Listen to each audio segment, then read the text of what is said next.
आपको किस तरह के चैलेंजेस फेस करने पड़ते हैं फ्रेट फॉरवर्डिंग में? यार ये एक आम यूज़र को नॉर्मली नहीं पता, यार ये हमें चैलेंजेस फेस करने पड़ते हैं। चैलेंजेस तो बहुत ज़्यादा है। चैलेंजेस ऐसा है कि फर्स्ट चैलेंज ये है कि आपने अर्ली मॉर्निंग गेटअप हो जाना है और उस मोड से उठना है कि आपने तमाम चीज़ें अच्छी ही फील करनी है।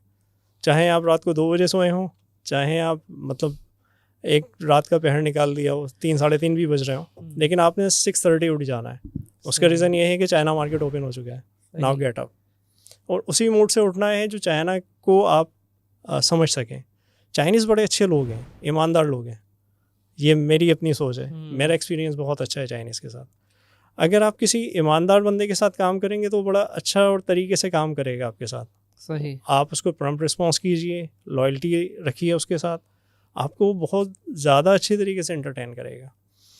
फ्रेट फॉरवर्डिंग का तरीक़ाकार ये होता है कि हम आपस में जो बात कर रहे होते हैं या कम्युनिकेट कर रहे होते हैं उसकी 2 सोर्सेज होती हैं। एक ईमेल होता है, दूसरा हमारा सेल फ़ोन है।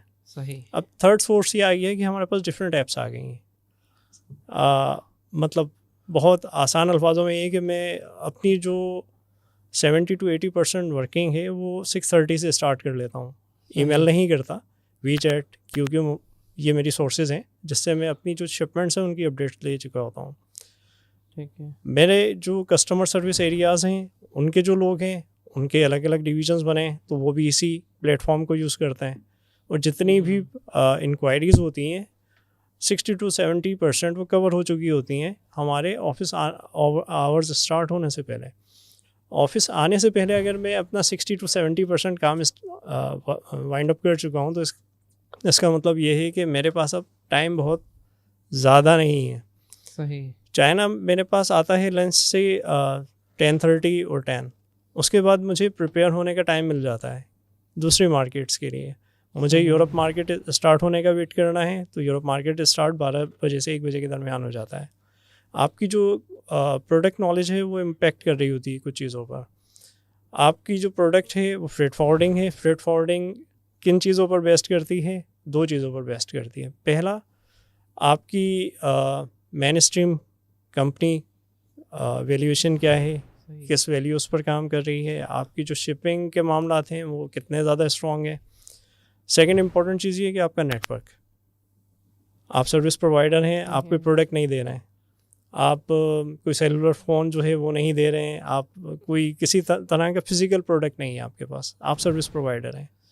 तो आपको सर्विसेज के वो लेवल्स जो आज के एरा में बहुत ज़्यादा ज़रूरी हैं, आपने वो सब पूरी तरीके से इंडिविजुअल होकर उन पर काम करना है। सही। और मोस्ट इम्पॉर्टेंट ये कि आपको जितनी अर्ली ऑन चीज़ों को समझना है वो आज समझ लीजिए, क्योंकि आने वाला जो एरा है वो और ज़्यादा आपको कंप्रेस्ड करेगा। आर्टिफिशियल इंटेलिजेंस का नाम बहुत टाइम से चल रहा है, बहुत ज़्यादा ये हमारी इंडस्ट्री को भी मेरे ख्याल से ज़्यादा टाइम नहीं लेना चाहिए, उसको अप्लाई कर लेना चाहिए। आईए में हम भी अप्लाई करना शुरू कर रहे हैं कुछ चीज़ों को। जैसे हमारा कस्टमर डेस्क है तो वो एआई से हम लिंक कर रहे हैं, उसके लिए हमें एक पर्सन हायर करना पड़ता था, वो उसमें वर्कआउट करते थे, उसके इनवॉइसेस बना रहे हैं, कोई अराइवल नोटिसेस हैं वो सर्व हो रहे हैं, कोई एंडोर्समेंट है वो सर्व हो रही है, ट्रैकिंग्स जो हैं वो की जा रही हैं। अब उसका तरीक़ाकार ये है कि हमने एक सिस्टम जो है उससे लाइन अप कर दिया है चीज़ों को। अगर कोई शिपमेंट आ रही है तो उससे पहले मैं एक प्री एडवाइजरी भेजता हूँ अपने कस्टमर को। अब वो कस्टमर उस प्री एडवाइजरी से क्या समझता है कि मुझे अब फंड्स की अरेंजमेंट करनी है, मुझे अब ट्रांसपोर्टेशन की अरेंजमेंट करनी है, या मुझे अब वेयर हाउसिंग की अरेंजमेंट्स करनी है, तो वो प्री एडवाइजरी मेरे पास एक सिस्टम जनरेटेड अराइवल नोटिस की नोट पर चला जाता है उनके पास। तो ये बड़ी इंपॉर्टेंट चीज़ है। हमने 2 लर्निंग करी हैं अभी तक। पहली लर्निंग ये है कि आपका जो फ्रेट फॉरवर्डिंग जोन है ये बहुत ज़्यादा कंप्रेस्ड होता जा रहा है। सही। उसका रीज़न ये है कि जो लोग नए आने वाले हैं उनको स्कोप नहीं मिल रहा। स्कोप ना मिलने का रीज़न क्या है कि जो प्रोडक्ट आप पहले बहुत अच्छे से बाय सेल कर रहे थे आज वो बाय सेल नहीं कर पा रहा है। तो जो फ्रेट फॉरवर्डर की जो ग्रोथ है वो थोड़ी सी लो वैल्यूज़ पे जा रही है। अभी जैसे इसमें बड़ा अच्छा आपने बात बताई कि नए आने वाले के लिए क्या चैलेंजेस इस वक्त आ रहे हैं, मेरा ये सवाल भी था आपसे। और वो अगर आना चाहें इस फ्रेट फॉरवर्डिंग में, आपकी क्या सजेशन है और कैसे आ सकते हैं? दोनों सवाल डिफरेंट हैं। बिल्कुल आना चाहिए और बहुत अच्छे तरीके से आना चाहिए। समटाइम्स ऐसा होता है कि मैं ऑफिस से घर गया हूँ और ऑफिस से घर आने के बाद मैं ईमेल्स के लिए अपना लैपटॉप यूज़ कर रहा हूँ। इस ड्यूरेशन में फैमिली टाइम भी है, सोशल टाइम भी है, सारी चीज़ें। लेकिन मुझे मेरे कस्टमर को 100% देना है। 100% कैसे देना है? अपनी सर्विसेज से। सर्विसेज क्या है मेरी? मुझे अपडेट्स लेनी है और अपडेट्स लेकर मेरे कस्टमर को तमाम तरीके से सेटिस्फाई करना है। पहली चीज़ ये कि अगर वो कार्गो मूव कर रहा है यूएसए से, तो यूएसए टाइम और मेरा टाइम डिफरेंस है। सम टाइम ऐसा भी होता है कि आप अपना काम स्टार्ट लेते हैं घर आकर, और 9:30 के बाद जब आप वॉल क्लॉक देखते हैं तो एग्जैक्टली वो 3:30 दे रहा है। वजह, आप कंटिन्यूस हैं अपने काउंटर पार्ट के साथ।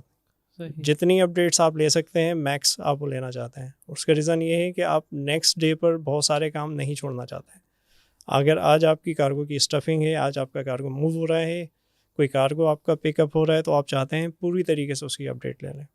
उस अपडेट लेने के मामलात में ही आपने अपने कस्टमर को भी अपडेट करना है, चीज़ें भी रखनी है। नए आने वालों के लिए आप जो मुझसे पूछना चाह रहे हैं वो ये है कि अपनी जो भी प्रोडक्ट है वो साथ लेकर आएँ।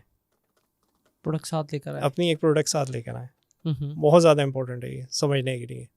पहली चीज़ ये कि नया जो भी आने वाला है वो किस क्राइटेरिया में आएगा, इंडस्ट्री यानी कि डिफाइन करना है। एग्जैक्टली। मैं जब इस इंडस्ट्री में आया था तो मेरी जो प्रोडक्ट थी वो स्पेसिफाइड थी। मुझे मशीनरीज़ का बड़ा स्कोप लगता था। मैंने यूज्ड बाइक बहुत ज़्यादा इंपोर्ट करी हैं पाकिस्तान में। हायाबुसा, जिक्सर, बुगाटी, ये मैं यूएसए और कनाडा से लेकर आया हूँ। और इसमें मतलब एक बड़ा स्कोपिक काम था ये, आज ये नहीं है। मोटर व्हीकल्स बड़ा अच्छा काम था, लेकिन अब नहीं है। हमारी जो प्रोडक्ट है, मेरा जो प्रोडक्ट कहने का मामला है वो ये है कि आप एक प्रोडक्ट को पहले समझें कि मार्केट में भी क्या फोकस्ड है, क्या चीज़ें ओरिएंटेड हैं जिसमें आप फ़ौरन से आने के बाद पिक कर लोगे। आपका फर्स्ट स्टेप जो होता है वो हार्डेस्ट वन होता है किसी भी पहलू में। आपने एक मरतबा एक चीज़ सेल कर दी ना, फिर आपका कॉन्फिडेंस बिल्डअप हो जाता है। एक प्रोडक्ट आप अपने साथ प्लस करके लेकर आते हैं और उसमें स्कोपिक होते हैं तो फ़ौरन से निकल जाता है। आपने पहला काम क्या करना है फ्रेट फॉरवर्डिंग में, फर्स्ट प्रायोरिटी आपकी ये होनी चाहिए कि मुझे मेरे कस्टमर की नीड्स के बारे में मालूम होना चाहिए कि मेरे कस्टमर को किस टाइम पर किस चीज़ की नीड है। अगर मेरा कस्टमर चाहता है कि उसे पूरी तरीके से शिपिंग के बारे में इंफॉर्मेशन हो तो उसे अपडेट करें और तमाम चीज़ों के हवाले से अपडेट करें।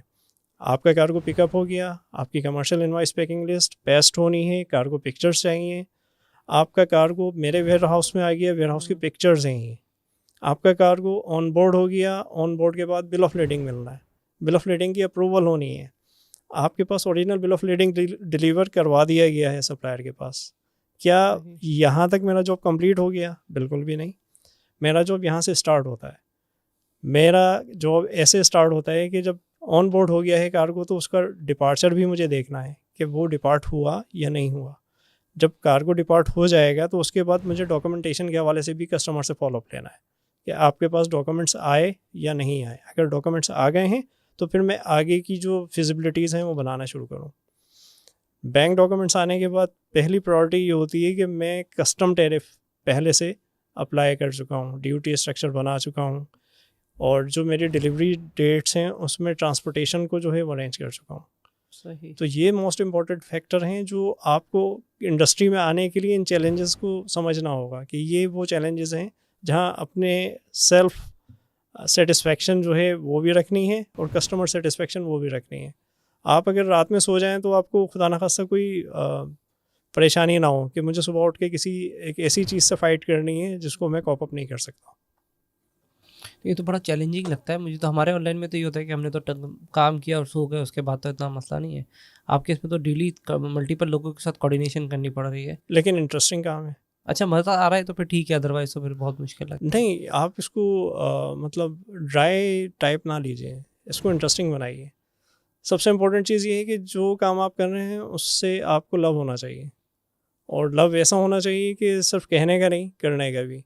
आपकी जो प्रोडक्ट है वो आपसे कुछ चीज़ें रिक्वायर करती है, वो है सिंसियरिटी। आप अपने प्रोडक्ट के साथ सिंसियरिटी रखिए। अगर आपने कोई काम लिया है तो उसको ज़िम्मेदारी से निभाइए कि मेरा ये काम है और मुझे ये पूरी तरीके से करना है। और कब तक करना है? जब तक मैं खुद सेटिस्फाइड ना हो जाऊँ। तो ये बड़ी इंपॉर्टेंट चीज़ है। जब आप अपने आप में सेटिस्फेक्शन फील करेंगे तो चीज़ें बेहतर हो जाएंगी।